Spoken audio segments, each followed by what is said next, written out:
Hello, everyone. I'm Gabby, And I'm Itsenia. and today we will be talking about education in Chile. Talking about the educational system, it takes much inspiration from the 19th century French and German models and is highly regarded among Latin American countries. The typical life of a Chilean student is divided into 8 years of free and compulsory basic primary education, 4 years of optional secondary or vocational education, and additional varying years of higher education. First, discussing primary education, which starts at the age of 6 and consists of 8 grade levels. This education consists of 11 courses, including math, science, and foreign languages. The education is paid for by the use of government vouchers, which allows children access to school while giving parents the freedom to choose where their children go. Secondary education, students have two options at the secondary level. They can choose the scientific humanities path, which prepares them for higher education, or they can choose the vocational path, which we will talk about after, which provides them the practical lessons they will need to enter the workforce after graduation. Discussing vocational education, the vocational track is chosen by students who come from poorer backgrounds. While this choice may be desired, sometimes these students have bigger dreams of attending a university and gaining a higher education. But in this track and path that some students are forced to choose, they receive training in subjects such as electricity, mechanics, or metal assembly in hopes of getting them a better job after school. And lastly, tertiary education, which is just university and going to college after high school. In Chile, there are 25 state universities and over 50 private ones.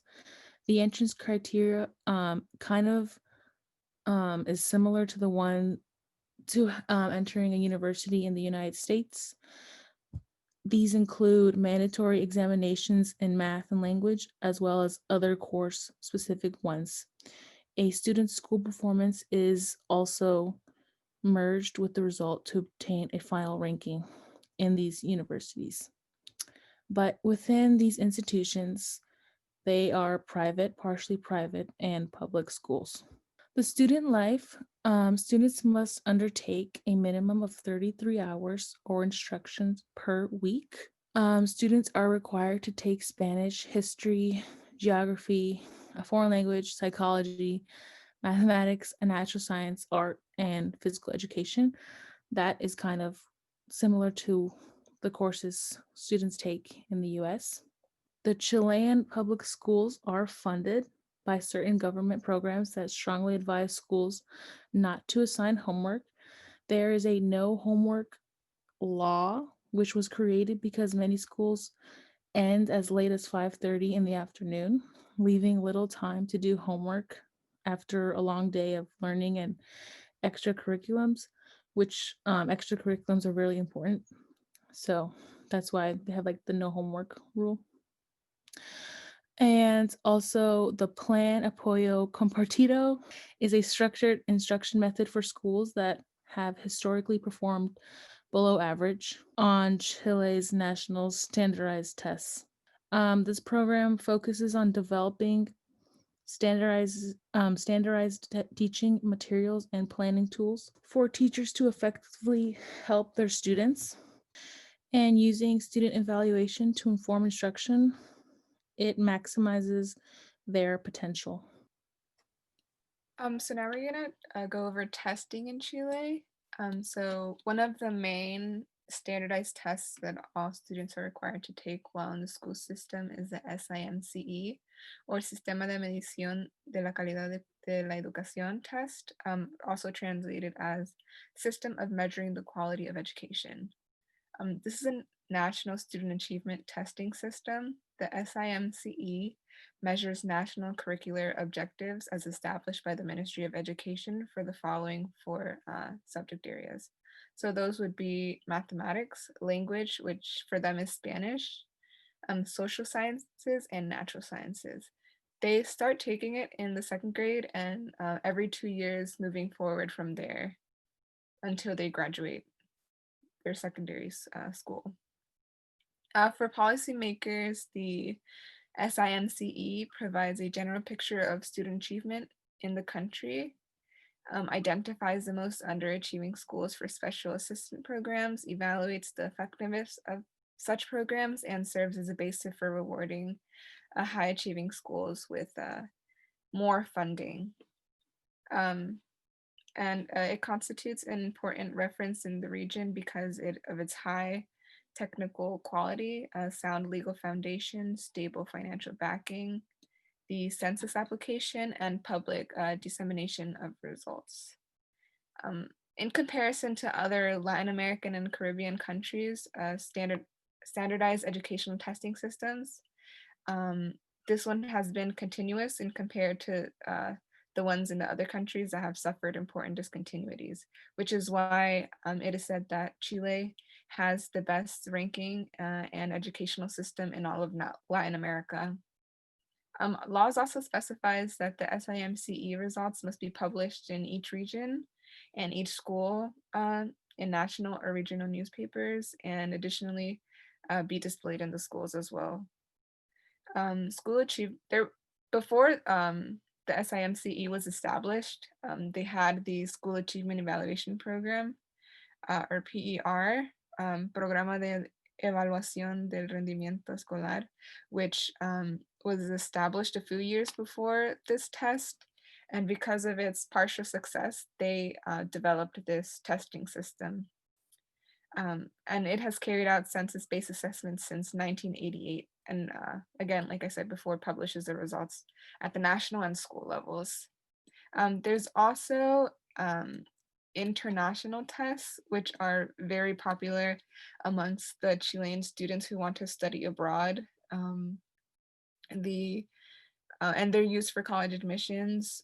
As we know, the MCAT, or the Medical College Admission Test, the GRE, or the Graduate Record Examination, the SAT, which most of us are familiar with, the GMAT, or the Graduate Management Admission Test, and the LSAT, or the Law School Admission Test. And because they plan on going to international schools, they also have to take English language tests, which are the ones in the second column of the list, which is the IELTS, or International English Testing System, and then the TOEIC, or the Test of English for International Communications, the TOEFL, or Test of English as a Foreign Language, ITEP, International Test of English Proficiency, and the TELC, or the European Language Certificates. And like Gabby mentioned before, the PSU, which is the University Selection Test, also known as Prueba de Selección Universitaria, which most Chilean students take, which are based off of different individual subjects. So similarities with the United States, there weren't many based off of the curriculum or the school style, but one thing that did stand out was the school inequality, um, specifically socioeconomically. In Chile, they're the second most socioeconomically segregated school system in the world, and this pertains to the um, types of schools, the private, partially private, and public schools, as they all have different quality of education, and it's really based on how rich or poor you are, and if you're able to afford going to a private school, which gives students a better quality of education, allowing them to move further up in the educational ladder. And we thought that this was similar to the US segregated system due to redlining, where most schools get more funding based on where they are on the map and the taxing and income, and how that affects the quality of education the students receive, um, which was one of the most prominent similarities that we thought were relevant. And that education inequality is a major reason why Chile has low rates of social mobility and high rates of income inequality. Um, an 18-year-old member of ACES, which is a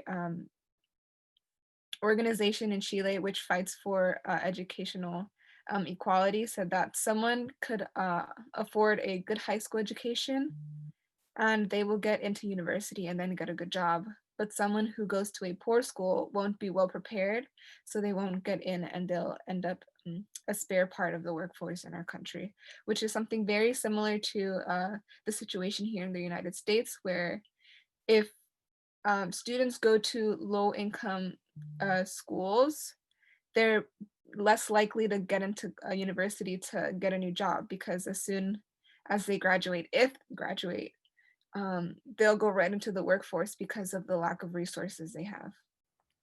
The differences with the United States and the Chile educational system. In the US, there is preschool, elementary, middle, and high school. In Chile, there is no middle school. In the US, depending on the state, children are required to attend school from the ages from 5 to 18. However, in Chile, it is required that students attend both primary and secondary. Chile also has a very different college system than here in the US. Chile has made college tuition free through a policy called gratitude, gratituidad, gratituity. They have a regular university, but they also have a form of private colleges called Instituto Profesional, which offer professional degrees as well, though just not as many. This is common in other areas of the world, but uncommon in the US. And lastly, in the US, the school year runs from August to June, and in Chile, much like the rest of Latin American country, the school year runs from the beginning of March to November. So, lastly, what we wanted to really focus on and hone into was the sense of urgency in Chile and if there was any.